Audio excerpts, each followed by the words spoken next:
There's an adage in coin collecting that says to buy the book before the coin. We talked to supply dealer Wayne Herndon of Wizard Coin Supply, who shows us some of the new books that are available for collectors to learn more about their hobby.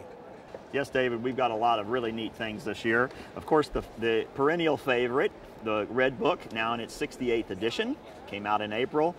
This was our last copy. We've sold out of it here at the show. So great selling book always. What kind of information in that one?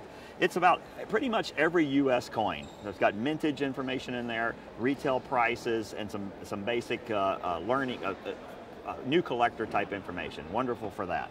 And if we switch over to the other side, we've got the latest world coin catalogs. These two hefty volumes are for the 20th century and what we've got started so far on the 21st century. These are out in the last couple of weeks.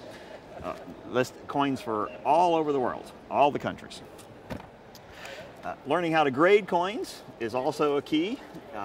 And this year, the EAC has put out a new book that dispels the mysteries of EAC grading. EAC gradings are different from what's typically done on the rest of the coins. There's a rift in the hobby, if you want to call it that, from the different methods. And finally, after for the first time ever, really, there is a book that explains how that's done. Full color guide has also been a great seller.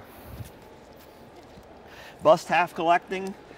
There's a bust nut club, so people really get into all those different varieties, and the definitive book on bust half varieties is the Overton Guide. It is now out in its 5th edition. It came out earlier in the year.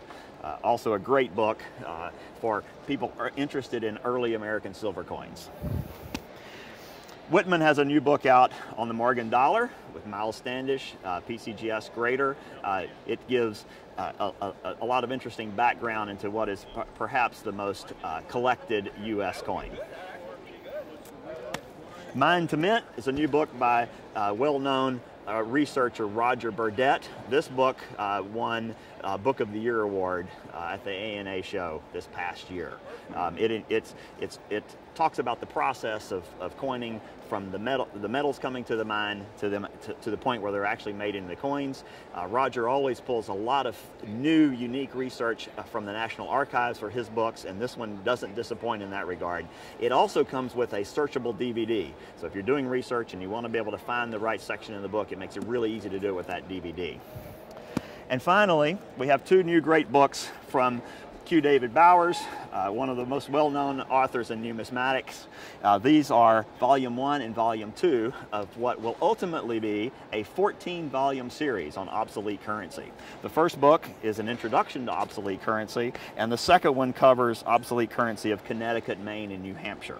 So we're looking forward over the next few years to completing that series. What's the price range of these books?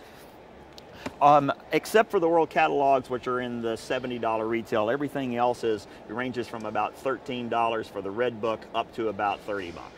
So very affordable, and certainly one mistake in buying a coin wrong would have paid for getting the book to prevent that from happening.